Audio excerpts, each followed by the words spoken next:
Okay. We're gonna try to. Been trying to get the camera to work right today, and voice activation is not functioning well for me today. I don't know. I don't know why. It just doesn't like me. It's fine. So, cam bearings need to go in. Uh, the mains are all torqued. Everything that I've read and know and just been told most all my life, you want to get the mains torqued on. Um, I guess it helps keep things aligned. You don't get as much distortion. I don't know if it does. It's not that much more difficulty. Just torque the mains on. Anyway, we got number 5 cam bearing is installed. Cam bearing cover or camshaft rear plug is installed. 2 new brass freeze plugs are installed on the back. Went back on the engine stand. Done. Some things I thought were funny as I was reading. I couldn't find a preload spec for the thrust bearing. A lot of engines that I'm familiar with, you kind of like put a pry bar or screwdriver or something on the backside, and you put a dial gauge on it, and you load it one direction within so many thousandths of an inch, and you snug everything up so it doesn't move, and you go back and torque it when you're ready. The '01 Chrysler shop manual that I have does not list any type of specification like that for it on installing the crankshaft. It's pretty much what you would expect the Cliff Notes version to be. Lube the bearings, slap the crank in, slowly snug down all the bolts from the outside in. As they say, you want to do, when you're snugging, you want to do this last. When you're torquing, you want to do this first. So put them in, snug them up, make sure everything spins free, and then go about your torque specs. If you have to reassemble connecting rods, they do say, put the pistons, connecting rods, stuff like that back onto the crankshaft before you torque the main bearings, but that's just it. There's nothing. I did it, everybody does, and I Google searched it, or I YouTube searched it. And one of the first people I checked was Uncle Tony's Garage, because he's a big Mopar guy and has a lot of good information on this stuff. Now, I'm watching him do a couple of crank installs, and he basically does exactly what the shop manual says. He lubes it, slaps it in, works his way in. He leaves this one loose. He doesn't really snug it. He just brings the bolts down so that the cap seats into the block. Then he takes like a 2-pound ball peen. He brings counterweight up on this end. He's got the bolt in the snout, and he smacks it back and forth, like, not hard. I mean, he's not wailing on the thing. He's not trying to drive a spike into the ground, but just a nice, solid thump smack. And he does it like, he alternates, one here, one here, one here, one here. But he does it like 2 or 3 times on each end, and then it's, okay, that's good, let's put the rods in. If that's how Chrysler preloads their thrust bearings, excellent. Every car manufacturer in the universe should go to that method. That is the best thing I've ever seen in my life. I did find a couple of piston information in the book. Let's see if I can get the camera. So, as I do this without trying to drop and destroy everything. So 2 things that I just was unfamiliar with, and it's probably just me in my ability, my inexperience working on these Chrysler V8s. I've worked on Chevys and Fords, Ford FE engines, small block Chevys, LSs, stuff like that. 2 things that I noticed with these etchings. Let's see, can we see them? There we go. This is Charlie, C, and this is Bravo, B.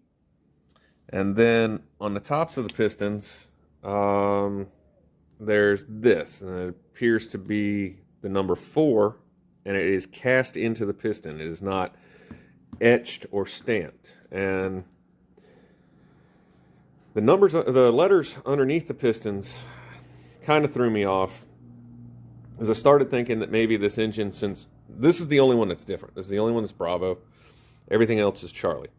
I was starting to think that maybe this was like Chrysler's equivalent to GM Target Master. I think it was Target Master. It might be Transformers. Target engine. If they found a small defect or something on an engine, they would pull it, and usually it was a cylinder discrepancy. You know, something in the machining wasn't quite right, and a cylinder needed to be rebored. So instead of boring the whole engine, they would pop the one cylinder to like a 30 over, stick a single new piston in it, call it a day, and sell it as a new engine, but it was like a discount value line. I don't know the best way to describe it, but at the time, you know, we're talking mid-late 90s.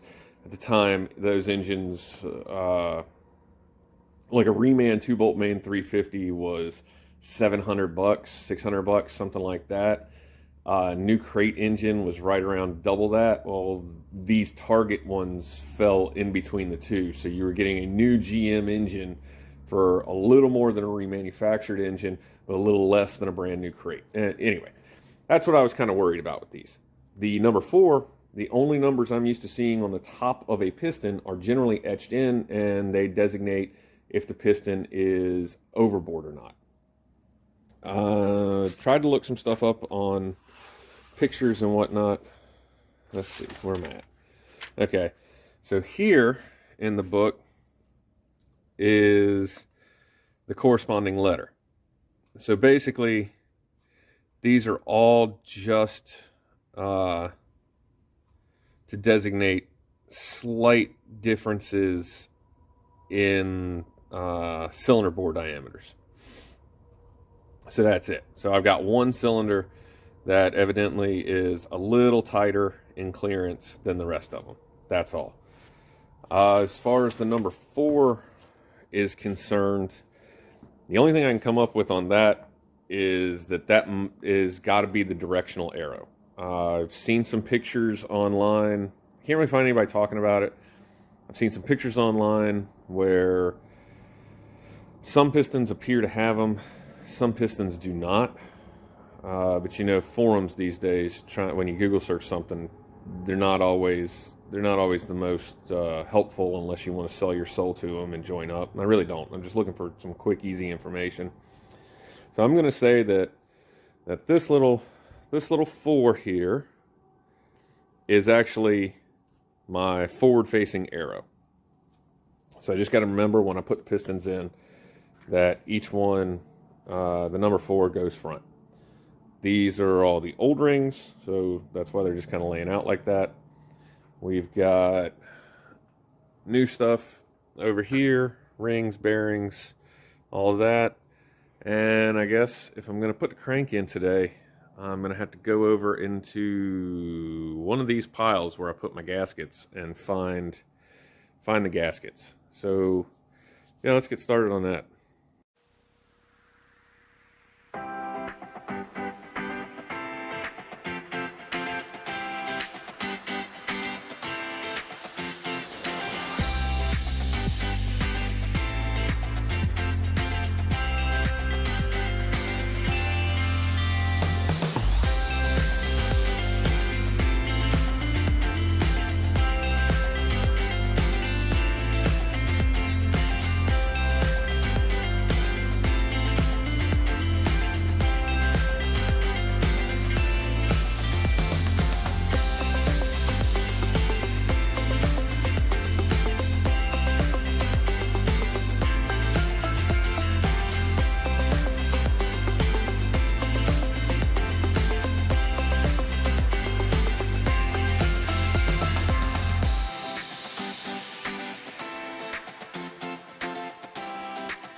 All right, before I install this is the number one cam bearing. Before I install it, I kind of wanted to show something. I think, and I don't know, maybe in the higher performance stuff, you can get this. I kind of wish all the other 4 bearings had this feature, though. There's, right about there? Okay. There's an oil groove. So, and I guess I probably get it. The other ones had 3 holes. So you got one here, kind of a Y shape. But they don't have that oiling groove in there. And I get number 1 needs it because it's only got the 1 hole, I guess. But like I've been looking and lining. You can see I've got all my marks made down the block where all the oil holes are. And I'm even going back in with a little pocket mirror here and just verifying.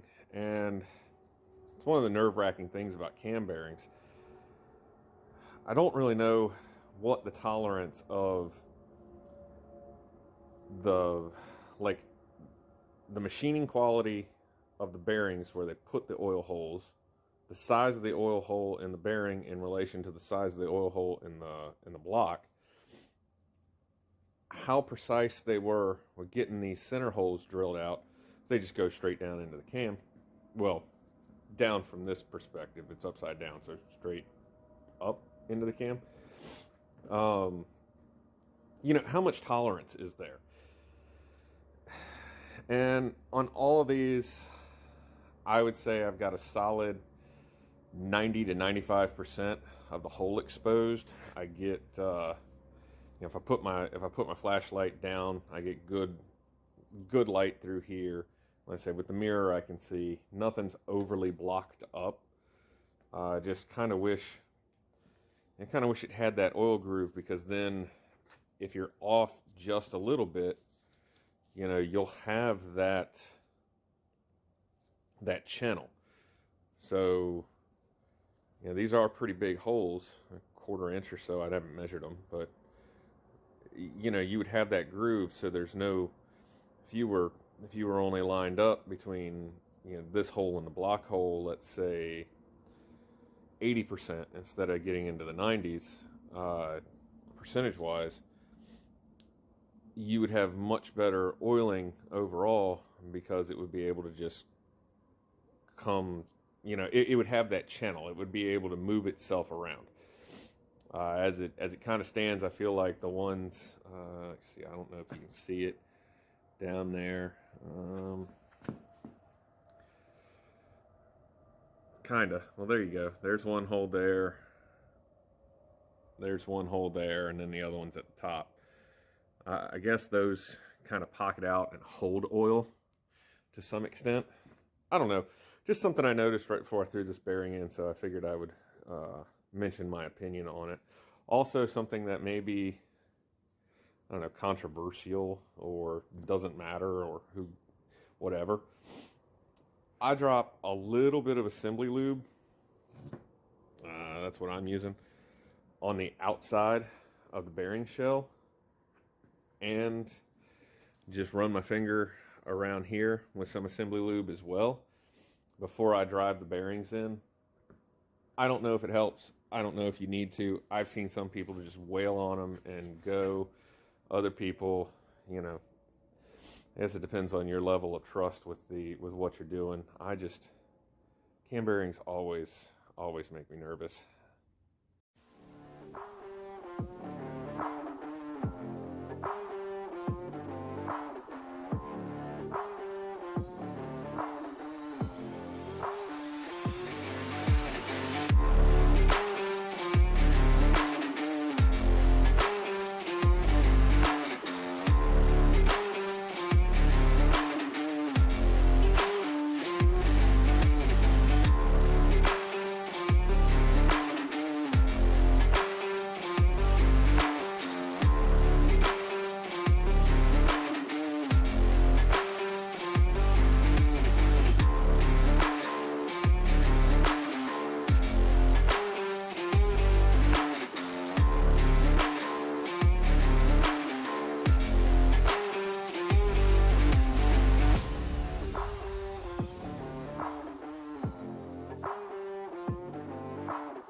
All right.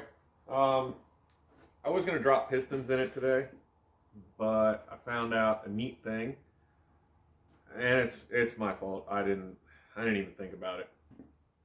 So, looking for, ordered main bearings, rod bearings, cam bearings, and pistons last, because if I measured anything out after disassembly and it had to go to the machine shop, I needed to know if things were undersized, oversized, whatever it happened to be. Measure it out. It's all stock. So I placed the order for standard things. A lot of times I order through Rock Auto for convenience, but they either had stock issues or the stuff that was in stock were brands that I wasn't familiar with and just didn't want to go.